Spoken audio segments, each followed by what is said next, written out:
చేసుకుంటూ ఉన్నాం. నిన్నటి దినమున మొదటి మాటను మనం తండ్రి వీరేమి చేయించున్నారు వీరెరుగరు వీరిని క్షమించమని ప్రభు వారు సిలువ పైన పలికిన కల్వరిలో ఉండి పలికిన 7 మాటల్లో మొదటి మాట చెప్పుకున్నాం.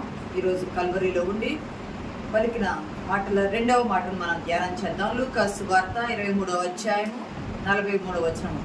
నేడు నీవు నాతో కూడా పరదేశులో ఉందువు. ప్రభు వారి మాట ఆ మాట చదవనమ్మా. 42 కూడా. ఆయనను చూచి యేసు నీవు నీ రాజ్యంలోనికి వచ్చినప్పుడు నన్ను జ్ఞాపకం చేసుకోమనెను. అక్కడ దొంగ ఈ వేయబడిన దొంగలతో పాటు యేసుక్రీస్తు ప్రభు వారిని వేశారు. యేసుక్రీస్తు ప్రభు వారితో పాటు వారిని వేల వారితో పాటు ప్రభు వారిని సిలువ వేశారు. ఇక్కడ వేయబడిన మాటల్లో ఆ పరిస్థితులు మనం గమనిస్తే నిన్న దినం మనం వివరించుకున్నాము. అక్కడ 2 దొంగలు ఉన్నారు. 2 దొంగలు, ఒక దొంగ ప్రభువును దూషిస్తూ ఉన్నాడు. 2 దూషించారు ముందు, కానీ ఒకడైతే ఇంకా ఎక్కువ దూషిస్తున్నాడు. 2వ పక్క ఉన్న దొంగ కొంచెం మార్పు కలిగింది. యేసు నీవు నీ రాజ్యంలోకి వచ్చినప్పుడు నన్ను జ్ఞాపకం చేసుకో. ఈ మాట మత్తయి సువార్త 27వ అధ్యాయం 38లో ఉంది. మార్కు సువార్త 15వ అధ్యాయం 27వ వచనంలో ఉంది. లూకా సువార్త 23:39లో కూడా ఉన్నది. ఇక్కడ ఇతర భాగాలు గమనిస్తే ఈ భాగాల్లో వారు బందిపోటు దొంగలు నేరస్తులు. ఒక రకంగా 10 ఆజ్ఞలు తప్పిపోయి దోపిడీలు, అల్లర్లు, హత్యలు, మరణాలు అన్నీ చేస్తూ బ్రతుకుతూ ఉన్నవారు. వాళ్ళు ఎటువంటి వారు అంటే పండితుల అభిప్రాయం ప్రకారం బరబ్బా శిష్యులుగా ఉన్నారు. వాళ్ళు బరబ్బా శిష్యులుగా ఉండి యూదా మతోన్మాదంతో ఉన్నటువంటి వాడు బరబ్బా శిష్యులుగా ఉండి ధనవంతుల ఇళ్లను దోచుకుంటూ, ధనవంతుల దగ్గర దోచుకుంటూ పేదలకు పంచిపెట్టే అలవాటుగా ఉన్నటువంటి వారు వీళ్ళు. అయితే ప్రభువారు సిలువ వేసేటప్పటికి వరుసగా దొంగలు పక్కనే వేయొచ్చు, కానీ రోమా సైన్యము ప్రభువును మధ్యలో వేసింది. మధ్యలో వేయటం అంటే ప్రముఖమైన వారు మధ్యలో వేసింది. కుడి వైపున ఒక దొంగ, ఎడం వైపున ఒక దొంగ. కుడి వైపున ఒక దొంగ, ఎడం వైపున ఒక దొంగ. గమనించండి, యెషయా గ్రంథం 53:12 ఇంతకు ముందు కూడా చెప్పుకున్నాం. అతిక్రమము చేయువారిలో ఒకరిగా ఎంచబడిన వాడు ఆయన. లూకా 22:37లో కూడా ఆయన అక్రమకారులలో ఒకరిగా ఎంచబడ్డాడు. అక్రమకారులు ఒకరిగా ఎంచబడ్డాడు అనేటువంటి ఆ ప్రవచన నెరవేర్పు జరగాలి కదా. ఆయన ఏమీ చేయలేదు. ఇక్కడ వీళ్ళు దొంగలైతే దోచుకుంటున్నారు, అల్లర్లు సృష్టిస్తున్నారు, నరహత్యలు చేస్తున్నారు. ఏమంటారంటే ధనవంతులు దోచుకుని పేదలకు ఇస్తున్నారు అన్న, అది కూడా తప్పు కదా. అన్ని చేస్తూ ఉన్నారు. కానీ యేసుక్రీస్తు ప్రభు వారు తన ఇతరులకు ప్రాణం ఇచ్చారు. తన దగ్గర ఏమి దాచుకోకుండా సమస్తమును సర్వలోకం కొరకు దారబోశారు. వీళ్ళేమో అంతా దోచుకుంటా ఉన్నవాళ్ళు, ప్రభువు దాచుకోకుండా దారబోస్తూ ఉన్నటువంటి వారు. అయితే ఆ 2 దొంగలు వారేమో దొంగలు, తీర్పు తీర్చబడవలసిన వారు. కానీ యేసుక్రీస్తు ప్రభు వారు న్యాయాధిపతి సిలువ శిక్షకు అర్హుడని వారు ఎంచి సిలువ శిక్ష వారు వేశారు. కానీ కొన్ని సాంప్రదాయాల ప్రకారం ఏమున్నదంటే ఈ 2 దొంగలు హేరోదు మహారాజు యేసుక్రీస్తు పుట్టక ముందు దేవాలయం కట్టించాడు కదా. ప్రభువారు ఉన్నప్పుడు కట్టబడిన దేవాలయం హేరోదు కట్టించిందే కదా. దేవాలయం కట్టించి అయిపోయిన తరువాత ఇంకా వారికి పనులు లేక, వారు ఆ దేవాలయం పనులు ఉన్నప్పుడు పనులు చేస్తారు, బ్రతికారు. ఆ పనులు లేక వారు ఏం చేశారంటే దేవాలయం నుండి బయటికి వచ్చేసిన పనులన్నీ అయిపోయిన తర్వాత దొంగతనాలు చేయటం అలవాటు చేసుకున్నారు. అందుకే ఒక మంచి సమరైన కథలో సమరీ వెళ్తామంటే దొంగలు యెరూషలేము ఇరుకొక మధ్య దొంగలు దోపిడీ చేస్తారు కదా. అంటే వాళ్ళు పనులు లేక దొంగలు ఇటువంటి వాళ్ళే అని అన్నారు. అయితే ఈ 2 దొంగల్లో యేసుక్రీస్తు ప్రభు వారికి ఎడం వైపున ఒక దొంగ, కుడి వైపున ఒక దొంగ. ఎడం వైపు వేయబడిన దొంగ పేరు సెస్టాసు లేదా గెస్టాస్ అన్నారు. ఎడం వైపు వేయబడిన దొంగ పేరు సెస్టాసు లేదా గెస్టాస్ అన్నారు. అంటే దాని అర్థం ఏమిటి? శిలా హృదయం గలవాడు, అంటే కఠినమైన హృదయం గలవాడు లేదా అణచబడిన వాడు. కఠినమైన హృదయం గలవాడు లేదా అణచబడిన వాడు. కుడి వైపున ఒక దొంగను వేశాడు. అతని పేరు డిస్మాస్. దేమాస్ అని కూడా అంటారు, డిస్మాస్ అంటే ఈ మాటకి అర్థము అస్తమిస్తున్న సూర్యుని కేసి తిరిగినవాడు. అస్తమిస్తున్న సూర్యుని కేసి తిరిగినవాడు. మొదటి దొంగ ఎడమవైపున దొంగ కఠినుడు అని ఎందుకన్నారంటే, యేసుక్రీస్తు ప్రభు వారు కొన్ని సందర్భాల్లో కుడివైపున గొర్రెలు ఉంటాయి, ఎడమవైపున మేకలు ఉంటాయి. గొర్రెలు విధేయత వెళ్తా ఉంటాయి, మేకలు తిరుగుబాటు స్వభావం ఉంటాయి. ఇక్కడ కుడివైపు ఉన్న దొంగ డిస్మాసు ప్రభువును వేడుకున్నవాడు, అంటే పరలోక రాజ్యం చేరేవాడు. ఎడమ వైపున ఉన్న మేకలు అంటే మొదటి దొంగ తిరుగుబాటు చేసే మనస్తత్వం కలిగిన వారు. పోలిక చూడండి ఎంత చక్కగా అమర్చబడిందో.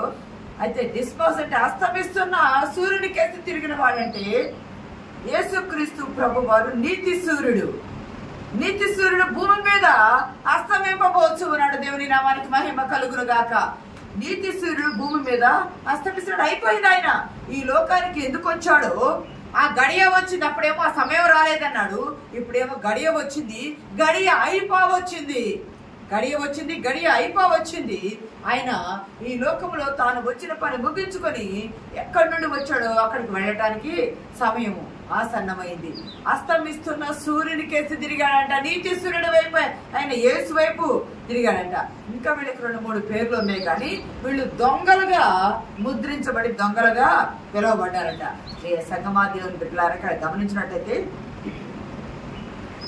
మార్క్లీ అనే ఒక పండితుడి కామెంటరీలో ఒక కథ లాంటిది ప్రచారంలో ఉంది. అదేమిటయ్యా అంటే, ఇంతకుముందు చెప్పవారు మీకు గుర్తుందో లేదు కానీ, యేసుక్రీస్తు ప్రభు వారు బాలుడై ఉన్నప్పుడు తల్లి అయిన మరియా, తండ్రిగా ఎంచబడిన యేసుకు ఇద్దరు కలిసి దూత చెప్పిన మాట ప్రకారం ఐగుప్తులకు వెళ్తూ ఉన్నారు కదా. ఐగుప్తులకు వెళ్లే సమయంలో దొంగలటకాయించారంట. అప్పటికి జ్ఞానులు వచ్చి బంగారము, సాంబ్రాణి, గోళము ఇవన్నీ వారికి సమర్పించారు కదా. ఇవన్నీ తీసుకొని వాళ్ళు ఐగుప్తు దేశంలోకి వెళ్లే సమయంలో ఐగుప్తుకు వెళుతూ ఉన్నప్పుడు ఈ దొంగలు అటకాయించగా ఆ దొంగల ముఠా నాయకుడు ఈ డిస్మాస్ యొక్క తండ్రి. యేసుక్రీస్తు తల్లి యొద్ద మరియ యొద్ద ఉన్న వస్తువులవి వాళ్ళు దోచుకోవాలని ఆలోచన చేసినప్పుడు వారి చేతిలో ఉన్న పసిబాలుడిగా ఉన్న బాలుడైన యేసుక్రీస్తు ప్రభు వారి ముఖరూపాన్ని, దివ్య సుందర రూపాన్ని చూచి దోచుకోవడానికి ఇష్టపడకుండా ఒక మంచి మాట అన్నారు. దివ్య సుందర రూపి నా మీద కనికరము చూపాల్సిన సమయం వస్తే నన్ను ఈ గడియను జ్ఞాపకం ఉంచుకో అన్నారు. ఈ పిల్లవాడికి బాగా ఈ బాలుడైన ప్రభు బాగా నచ్చారంట. అంటే ఇతను చిన్నవాడిగా ఉన్నాడు, తండ్రి ముఠా నాయకుడు చిన్నవాడంటే బాలుడు అని కాదు కానీ అక్కడ అంటే దొంగతనాలు నేర్పించడానికి తండ్రితో పాటు వెళ్ళేటువంటి వారిగా ఉంటే, ఈ బాలుడే యేసుక్రీస్తు ప్రభు అని చూసి దివ్య సుందర రూపి నా మీద కనికరం చూపాల్సిన సమయం వస్తే నన్ను ఈ గడియను జ్ఞాపకం చేసుకో అని ప్రభువారు అన్నారంట. సంగమా, ఇప్పుడు ప్రభువారు ఏ స్థితిలో ఉన్నారు? సిలువ వేయబడి ఉన్నారు, దొంగల మధ్య ఉన్నారు, అక్రమకారుల్లో ఒకరిగా ఎంచబడ్డారు. అక్కడ పరిచయులు ఉన్నారు, శాస్త్రులు ఉన్నారు, అని నేను చెప్పుకునే రీతిగా అందరూ ఉన్నారు. మార్గస్తులు వెళ్తూ ఉన్నారు, కొండ పక్క నుండి, ఆ గుట్ట మీద పక్క నుండి అవమానపరుస్తూ ఉన్నారు, హేళన చేస్తూ ఉన్నారు. మత్తయి సువార్త 27వ అధ్యాయము 39-40 వచనాలు చూడండి. దేవాలయం పడగొట్టి 3 దినములలో కట్టువాడా, నిన్ను నీవే రక్షించుకొను. నీవు దేవుని కుమారుడు అయితే సిలువ మీద నుండి దిగుమని చెప్పుచు ఆయనను దూషించి. గమనించండి, ఇంకా ఉంటుంది. శాస్త్రులు, పెద్దలు, ప్రధాన యాజకులు, అలాగే శాస్త్రులను, పెద్దలను, ప్రధాన యాజకులను కూడా ఆయనను అపహసించుచు వీడు ఇతరులను రక్షించెను, తను తానే రక్షించుకొని లేడు, ఇశ్రాయేలు రాజు కదా, ఇప్పుడు శిలువ మీద నుండి దిగినేడలా వారిని నమ్ముదుము. చూడండి, సాతాను వాళ్ళలో ప్రవేశించి శిలువ మీద నుండి దిగడానికి ప్రభు సమర్థుడే, దిగగలడు. కానీ దిగడానికి కాదు కదా ఆయన వచ్చింది, దిగడానికి కదా. దిగితే సాతాను విజయం పొందుకుంటుంది, దిగకుండా ఉంటే మనల్ని గెలిపించడానికి ప్రభు సిద్ధపడున్నారు. ఇక్కడ వీళ్ళు మార్గస్తులు, శాస్త్రులు, ప్రధాన యాజకులు, పెద్దలు వీళ్ళంతా ఏమన్నారు? దేవాలయాన్ని పడగొట్టి 3 దినాల్లో కడతానని చెప్పాడు కదా ఈయన. తనను తాను రక్షించుకోమను, తనను తాను రక్షించుకొని ఆయన దేవుని కుమారుడు అని చెప్పాడు కదా, సిలువ మీద నుండి దిగమను అని ఆయన దూషిస్తూ, నిన్ను నువ్వు రక్షించుకో, వీడు ఇతరులను రక్షించాడు కానీ తనను తాను రక్షించుకోలేకపోతున్నాడని చాలా అవమానకరంగా ప్రభు వారిని హీనమైన మాటలతో హేళన చేస్తూ ఉన్నారు. ఒక పక్క శారీరక శ్రమ, ఒక పక్క మానసికంగా సిగ్గుతో అవమానంతో ఉన్నారు. ఎందుకంటే దిగంబరునిగా చేశారు. అంతమంది ప్రజలు వచ్చారు, ఆయన దిగంబరునిగా చేసి అవమానపరిచారు. దేవుని బిడ్డలారా, మన పాపాన్ని కప్పడానికి, ఆదాము అవ్వల దిగంబరత్వాన్ని కప్పడానికి ప్రభు వారు దిగంబరుడయ్యారు. ప్రకటన గ్రంథం 3వ అధ్యాయంలో ఉంటుంది కదా, చూడవలసిన లేదు. కానీ నువ్వు దిక్కులేని వాడవు, నువ్వు గ్రుడ్డివాడవు, నువ్వు దౌర్భాగ్యుడవు, నువ్వు దీనుడవు, నువ్వు దిగంబరుడవు, అవన్నీ మనమే. కానీ మనల్ని ధనవంతులుగా చేసి తాను దిక్కులేని వాడు, తాను దౌర్భాగ్యుడు, తాను దీనుడు, తాను దిగంబరుడు అన్ని తానైపోయినాడు. ప్రియ సంగమా, దేవుని బిడ్డలు ఇక్కడ గమనిస్తే అన్ని మాటలు, అంత అవమానాలు చేస్తూ ఉన్నా చివరికి ఇద్దరు దొంగలు కూడా ఆ కింద వచ్చిన అలా చదవండి. మత్తయి సువార్త 40:41 చదవండి. 27:41 మత్తయి సువార్త 27వ అధ్యాయం. అలాగే శాస్త్రులను, పెద్దలను, ప్రధాన యాజకులను కూడా ఆయనను అపహాసించుచు, వీడు ఇతరులను రక్షించెను, తను తానే రక్షించుకొనలేడు, ఇశ్రాయేలు రాజు కదా, ఇప్పుడు శిలువ మీద నుండి దిగిన ఎడల వారిని నమ్ముదు. ఎంత అవమానకరమైన మాటలు. ఆత్మీయంగా కూడా అన్ని రకాలుగా, శారీరకంగా, మానసికంగా, ఆత్మీయంగా అన్ని రకాలుగా కూడా, ఎందుకంటే తండ్రి ఎడబాటు ఉంది కదా, అన్ని రకాలుగా శారీరక అన్ని బాధలు అనుభవిస్తూ ఉండగా ఈ అవమానాలతో కూడిన, హేళనతో కూడిన, తిరస్కారంతో కూడిన మాటలు యేసుక్రీస్తు ప్రభు వారు ఎంతగా ఎందుకు ఇదవుతున్నారయ్యా అంటే మనం రిఫరెన్స్ చూడవలసి లేదు. కానీ ప్రభు ప్రేమ ఎంత పొడవైందో, ఎంత లోతైందో, ఎంత వెడల్పైందో, ఎంత ఎత్తైందో తెలియాలి అంటే మానవుడు ఎంత లోతుగా అవమానించగలడో అంత లోతుగా అవమానం పొందడానికి సిద్ధపడి వచ్చాడు ఆయన. దేవుని నామానికి మహిమ కలుగును గాక. ఎంతగా ఇంకా అవమానించడానికి ఏమీ లేనంతగా ఇది చేశారు. శిలువ మీద ఉన్న దొంగలైతే కొంతమంది శిలువ మరణం వేసినప్పుడు నాలుకలు కోసి వేస్తారు. ఎందుకంటే భరించలేని బూతులు మాట్లాడతారంట. చెప్పడానికి కానీ, రాయడానికి కానీ చేత కానీ మాటలు మాట్లాడి తిడుతూ ఉంటారని నాలుకలు కోసి వేస్తారు. కానీ ఇక్కడ వేయబడ్డ వారికి సమయం లేదు కాబట్టి నాలుకలు కోసి వేయలేదు ఈ దొంగలు. అందుకని అవమానిస్తామన్నారు. మార్గస్తులు, పరిశీలు, శాస్త్రులు, పెద్దలు అందరూ అవమానిస్తున్నారు. చివరికి దొంగలు కూడా అవమానిస్తూ ఉన్నారు. ఇలా అవమానించిన ఒక దొంగ అంటున్నాడు, నీవు క్రీస్తువు కదా. 3 మాటలు మాట్లాడుతూ ఉన్నాడు అతను. నీవు క్రీస్తువు కదా అంటే నేను దేవుని కుమారుని, పంపబడిన వాడిని అని నువ్వు చెప్పుకుంటున్నావు కదా, నువ్వు క్రీస్తువు కదా. తిరస్కారం ఉంది ఆ మాటల్లో. నిన్ను నువ్వు రక్షించుకో. 2వ మాట అంటాడు. 3వది అంటాడు, మమ్మల్ని కూడా రక్షించు. నువ్వు క్రీస్తువు కదా, నిన్ను నువ్వు రక్షించుకొని మమ్మల్ని కూడా రక్షించు. మార్గ మధ్యంలో ఉండి వెళ్తూ ఉన్నవారు, ఆ మార్గస్తులు కానీ, ఆ శాస్త్రులు, పరిచయులు కానీ, వారు అన్న మాటలతో ఇతను కూడా ఈ మాటే అంటూ ఉన్నాడు. ఈ దొంగ కూడా ఈ మాటే అంటూ ఉన్నాడు. మార్పు ఏమీ కూడా లేదు. నిన్ను నువ్వు రక్షించుకొని మమ్మల్ని హేళనతో కూడిన స్వరంతో అనే మాట ఆ మాట. కానీ ఇంకొక దొంగ, 2వ దొంగ విశ్వాసు అనే మాట లూకాసు వార్త 40:42 చదవమ్మా. అయితే 2వ వాడు వారిని గద్దించి, నీవు అదే శిక్షా విధిలో ఉన్నావు కనుక దేవునికి భయపడవా? మనకైతే ఇది న్యాయమే. ఇక్కడ అన్నాడు, మొదటి వాడు నువ్వు క్రీస్తువు కదా, నేను నువ్వు రక్షించుకొని మమ్మల్ని రక్షించు అని మొదటివాడు అన్నాడు. కానీ ఇక్కడ గమనిస్తే ఈ భాగాల్లో కానీ గమనించబడినట్టయితే 6 గంటల సహవాసం, 9 గంటలకు ప్రభు వారిని సిలువ వేశారు కదా. ప్రభు వారు వెళ్ళేటప్పటికి వారిద్దరు సిలువ వేయబడి ఉన్నారు కదా. 6 గంటల నుండి 3 గంటల వరకు 9 గంటల నుండి 9 గంటలకు ప్రభు వారిని సిలువ వేశారు. 6 గంటలకు ఆయన కొరడంతో కొట్టి వీధులతో తిప్పడానికి చేశారు. 9ంటికి సిలువ వేశారు. 9 నుండి 3 గంటల వరకు 6 గంటల సమయము సిలువలో ప్రభువుతో వారు సహచరులుగా ఉన్నారు. అక్రమకారులు ఒకరిగా ఎంచబడ్డారు కదా, సహవాసములో ఉన్నారు. గమనించండి, సహవాసం అంటే చెలికాడు స్నేహం అని కాదు, గాని ఒకచోటే కలిసి, ఒకచోటే ఒక స్థలములోనే కలిసి ముగ్గురు ఉన్నారు. వాళ్ళు ఆ దొంగ ఇటు చూడాలన్నా ఈ దొంగ ఇటు చూడాలన్నా మధ్యలో ప్రభువును చూడాల్సిందే.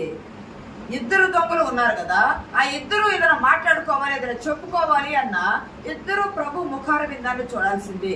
మొదటివాడు ఆ మాట అంటూ ఉంటే రెండో వాడు గమనిస్తూ ఉన్నాడు. ఇన్ని దోషాలు పడుతున్నా తండ్రి వీరేమి చేయించున్నారో వీరెరుగురు వీరిని క్షమించని మొదటి మాట మాట్లాడటంలోనే ప్రభు ముఖంలోని ఆ తేజస్ గాని, అసలు ఆయన మరి అక్కడ తేజస్ ఎక్కడ కనిపించిందో తెలియదు. ఎందుకంటే రక్తంతో అట్టగట్టుకుపోయినట్టు ఉన్న ముఖార మీద ఉంది.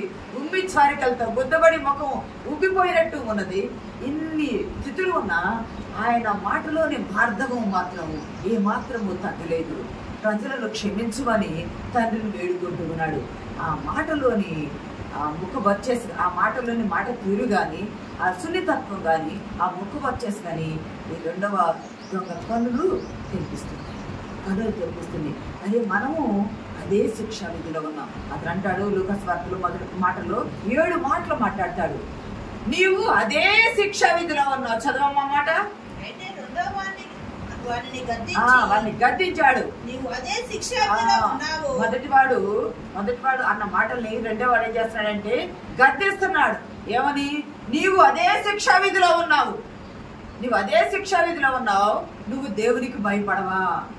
నువ్వు అదే శిక్షా విధిలో ఉన్నావు ఒక మాట అంటున్నాడు. నువ్వు దేవునికి భయపడవా అంటున్నాడు. మూడోది, మనకైతే ఈ శిక్ష న్యాయమే. మనం చేసిన వాటికి తగిన ఫలం మనం పొందుతున్నాం, ఈ శిక్ష అనుభవిస్తున్నాం. మనం దోపిడీలు చేసాము, దొంగతనాలు చేసాము, హత్యలు చేసాము, అల్లర్లు చేసాము, అనేకులను చంపడానికి కూడా మనము సిద్ధపడ్డాము. మనం అదే శిక్షా విధిలో ఉన్నాము. మనకి ఇది తగిందే, మనకు న్యాయమే. కానీ ఆయన ఏ తప్పిదము చేయలేదు. ఎంత గొప్ప సాక్ష్యం చెబుతున్నాడు. ఈయన ఏ తప్పిదము చేయలేదు. తాను తన గురువు బరబ్బాతో కలిసి వీళ్ళు ఎన్నో ఘోరాలు చేసి ఉన్నారు. తన గురువైన బరబ్బా బదులుగా ఈయన సిలువ వేయబడ్డాడని ఎరిగి ఉన్నారు. ఎందుకంటే వీళ్ళందరూ ఒకే చెరలో ఖైదీలో ఉన్నటువంటి వారు కదా. వీళ్ళిద్దరిని వేసి బరబ్బాకు బదులు ఈయన వేశారని ఎరిగి ఉన్నాడు. అన్ని ఎరిగి ఉండి మనం నీవు అదే శిక్షా విధిలో ఉన్నావు, నువ్వు దేవునికి భయపడవు, మనకైతే ఇది న్యాయమే, శిక్ష న్యాయమే, తగిన ఫలం మనం అనుభవిస్తున్నాం. ఈయన ఏ తప్పిదము చేయలేదు అని ప్రభు వైపు మాట్లాడుతూ వాడిని గద్దిస్తూ అన్నాడు. యేసు, ఇప్పుడు చదవమ్మా మాట. యేసు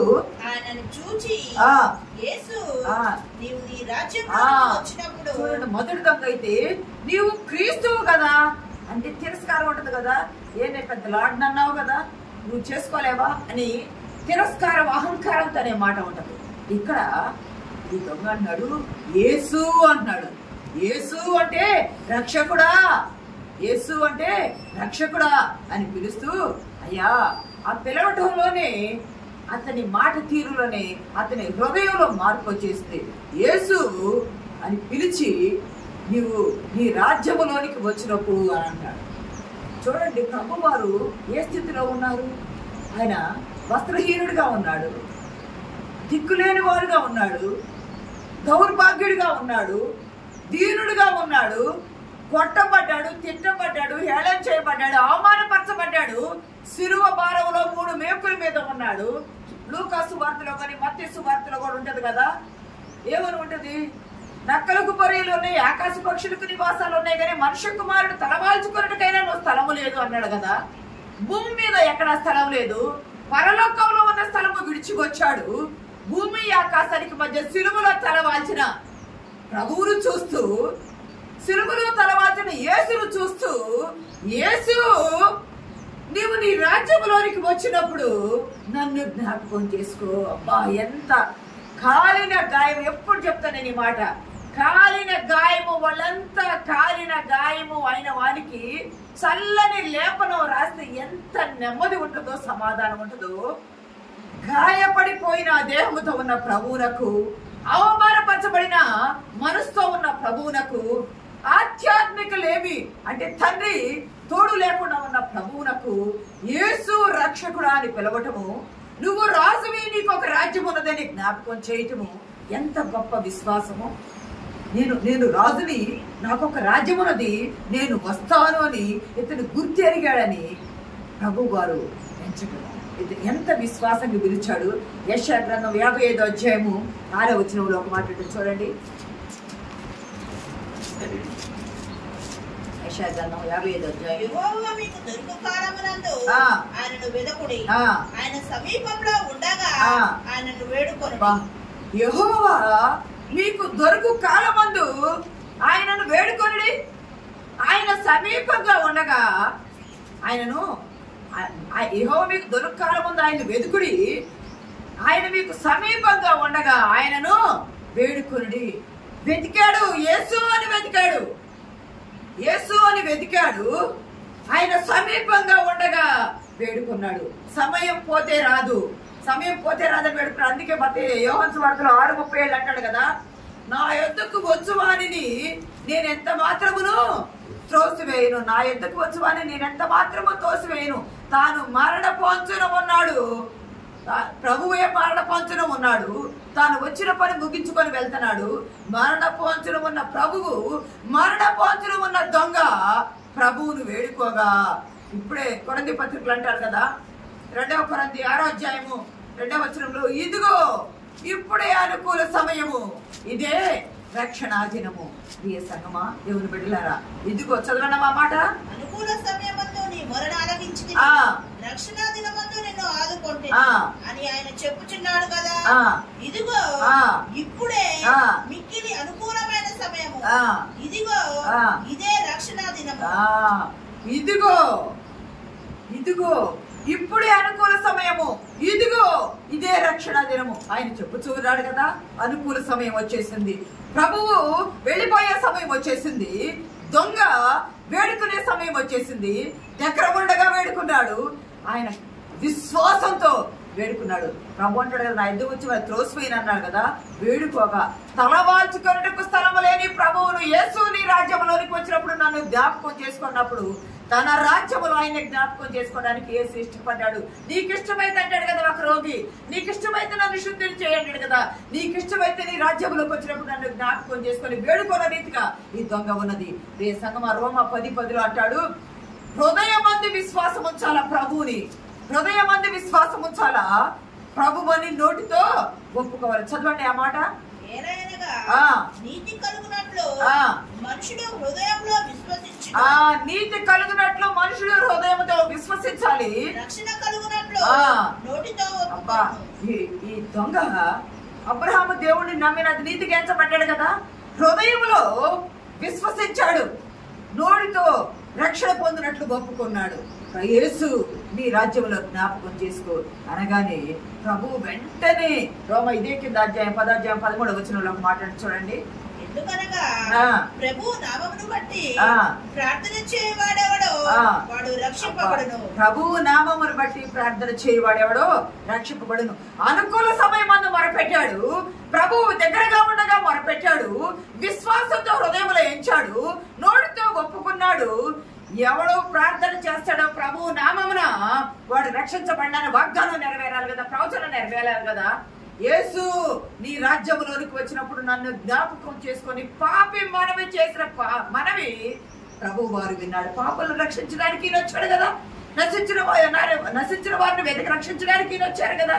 నశించిపోతున్న ఆ దొంగ తన ఆత్మను, తన హృదయాన్ని ప్రభు వైపెట్టాడు, తన ఆత్మను ప్రభు వైపెట్టాడు, తన నోటిని ప్రభు వైపెట్టాడు, తన కన్నులను ప్రభు వైపెట్టాడు. యేసు అని చేతులు చంపడానికి వీల్లేక అంతరంగములో నుండి ఘోషిస్తూ ఉండగా ప్రభువు అన్నాడు, నేడే నేడే నీవు నాతో కూడా పరదేశంలో వద్దు. నీవు రాజువయ్యా, నీకు రాజ్యం ఉందయ్యా, నీ రాజ్యంలోకి వచ్చినప్పుడు నన్ను జ్ఞాపకం చేసుకోవయ్యా ప్రభువా అని అడగ్గా వేడుకొనగా ఆలస్యం చేయలా. ఒక్క క్షణము ఒక్క గడియ కూడా ఆలస్యం చేయలా. ఆ గడియ వచ్చింది, ప్రభు వెళ్ళే గడియ వచ్చింది.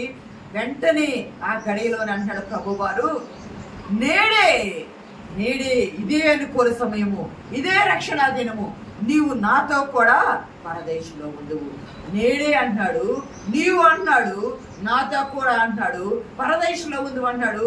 నిశ్చయముగా నీతో చెప్పుచూ ఉన్నాను 5 మాటలు. నేడే నీవు నాతో కూడా పరదేశంలో ఉండువు, నిశ్చయముగా చెప్పుచూ ఉన్నా. దేవుని నామానికి మహిమ కలుగును గాక.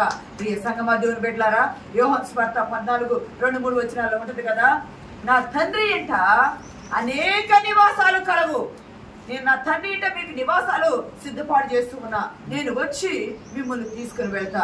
నా తండ్రి ఇంట నివాసాలు లేని ఎడ నేను మీతో చెప్పుదును. అక్కడ తండ్రి ఇంట నివాసాలు కడుతూ ఉన్నాడు ప్రభువారు. ప్రియ సంగమా దేవుని బిడ్డలారా, తండ్రి ఇంట నివాసాలు కడుతూ చదవడం అన్నమాట.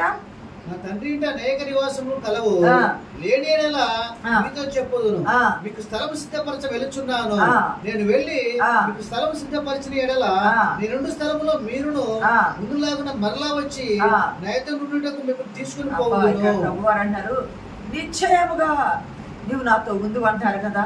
నా తండ్రి ఇంట అనేక నివాసాలు కలవు, అనేక నివాసాలు కలవు, నేను నివాసాలు సిద్ధపాటు చేస్తున్నా, నేను వచ్చి మిమ్మల్ని తీసుకొని వెళ్తా, లేకపోతే నేను మీకు చెప్తా లేవని.